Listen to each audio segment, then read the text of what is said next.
What's up and good morning, guys? Welcome back to another video. Now I'm going to apologize in advance if there's anything weird going on with the camera. I just got a new camera and it's probably not a good idea to test it out on a full day trip of what we're going to do, but you know what, screw it. Sometimes you just got to jump in. Old camera, meet new camera. As you can see, we're slimming down there quite a bit. This thing was giant.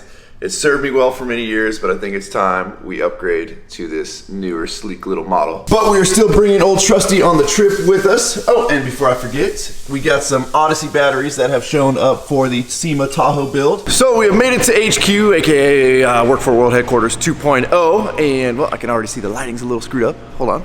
We're getting the BBB all loaded up here with all of our luggage and everything we're taking. I don't know if you've ever seen the entire operation that I have to bring with me when we go to film somewhere or do something crazy. It takes a lot of stuff. So the entire back seat of the BBB is packed, and this is actually going to be the longest trip I have ever taken in the old Denali here. First longest trip we took was obviously when we drove it back from Vegas, but now we're going even further than that. And where we're going, in case you guys don't know yet, is we are going to Utah. We're going to be hitting up Flogfest, which is Utah's biggest truck show put on by our good buddies and friends who make flog bumpers. So I'm really excited to go up there, check out their operation, see how these bumpers are made, and having a good time partying it up with a bunch of people that are not in my state, because it's not like we venture too far with the BBB too often. So this is the furthest east the truck's ever gonna get.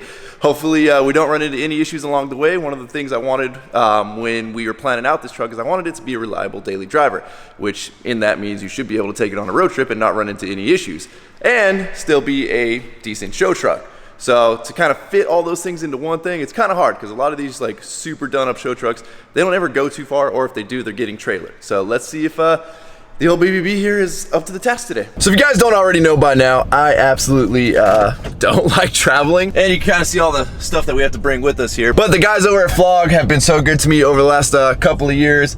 I did not want to miss this show, and I mean, it's like right on the brink of being in driving distance. A little bit further, might not be driving distance, and old Rhino here does not enjoy flying. So Wes was supposed to go with us on this trip, but he was really worried about the like 8 miles to a gallon his truck hits, so he didn't want to spend all that money on fuel. One thing I'm curious to see is, I've got almost a full tank over here, so we've got 466 miles. I don't know how corrected that is to tire size or anything like that, so let's see how far we get.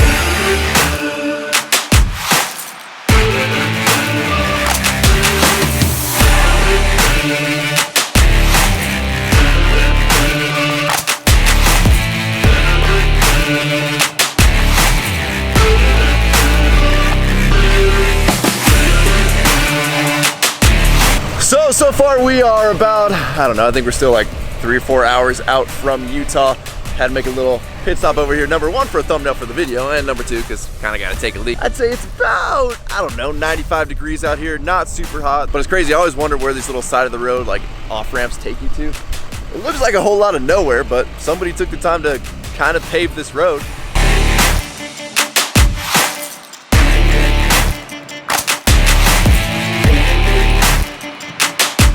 Well, time for pit stop number 2 at the much better than Whataburger In-N-Out.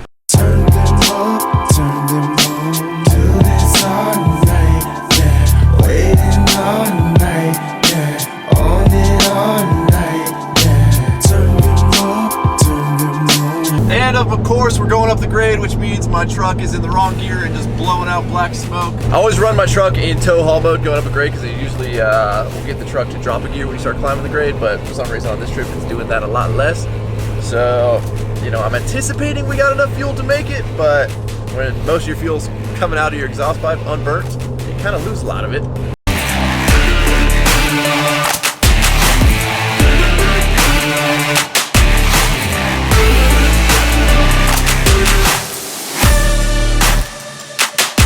Well, we've pretty much made it this entire trip avoiding traffic, and unfortunately planning wise, we happened to hit right inside of Las Vegas, right at rush hour traffic. So we're currently sitting in traffic. There's Vegas. There's the new Raider Stadium, if you guys haven't seen that.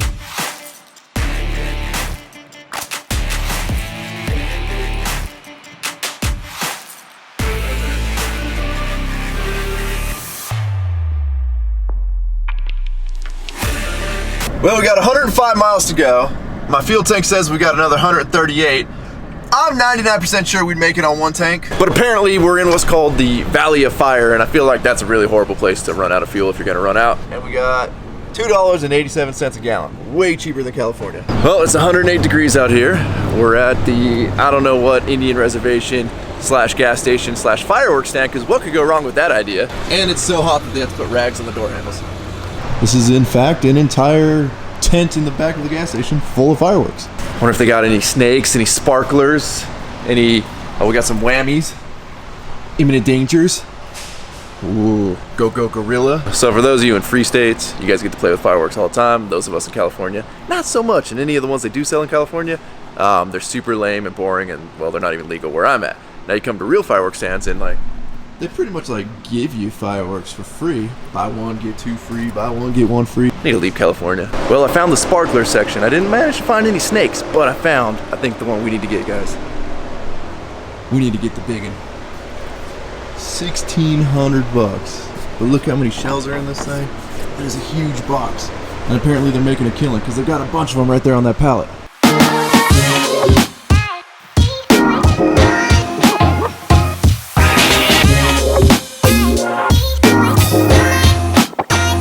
Well, after 6.5, 7 hours on the road, we have finally made it to beautiful St. George, Utah. I gotta say, the old girl did good here. We averaged about, I'd say, 18, 19 miles to the gallon the whole way, so that's pretty impressive. Now, mind you, that's with stock gearing on a truck that's probably not properly tuned and just dumps most of the fuel on the road.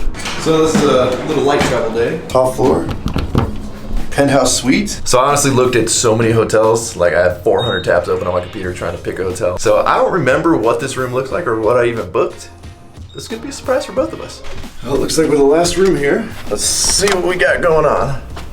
Oh, we got a nice little kitchenette area. We got a microwave. Guessing a fridge somewhere down here. Got a little, I don't know exactly what that is, to hang your clothes or your suit and your pants. Ain't gonna be needing that. Air conditioner is working great. It's about 108 degrees outside and it feels amazing in here.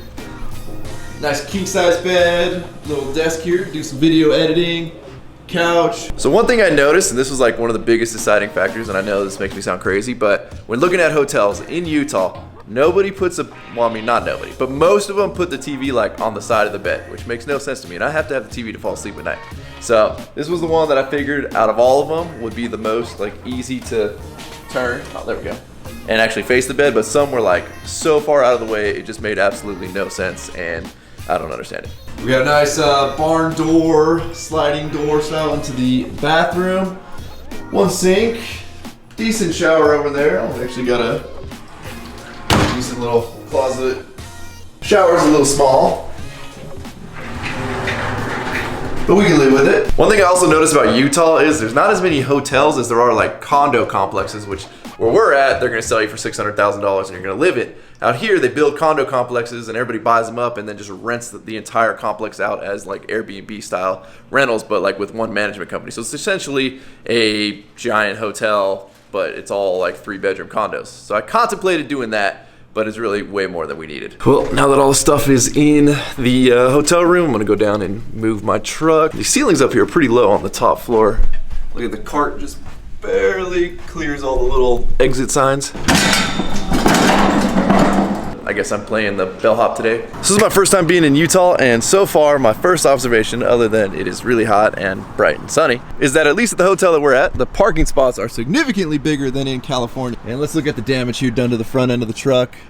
She actually didn't really get that dirty. There weren't that many bugs on the drive over, I guess. One of the things I was worried about was being able to actually clean the truck once we got here. I gave it a wash before we left California, but obviously out here, you know, we don't have deionized water. It's 108 degrees and washing this is not gonna be any fun, but it looks like I'm just gonna get away with a little bit of detail spray and we should be all right. So this hotel room has a killer view, and no, I'm not talking about over there. I'm talking about that nice Duramax down there. But I guess they're building a bunch of new homes over here, and it looks like, based on what I'm seeing over there, apparently in Utah, you don't get a backyard either, just like in California. So one of the first things I always do at a hotel is I always put the do not disturb on the door. I don't need anybody coming in, rifling through my stuff. And if you guys can't keep a hotel room clean for a couple of days and you need room service, it's gross. What's your bedroom look like?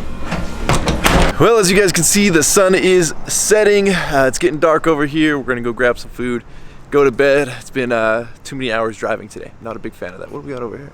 So he's got a pretty big trailer going on over there. He's turning around. So with that, we're going to wrap up this video. As always, thank you guys so much for watching. If you have not subscribed already, please click the subscribe button. That way you do not miss out on any future content.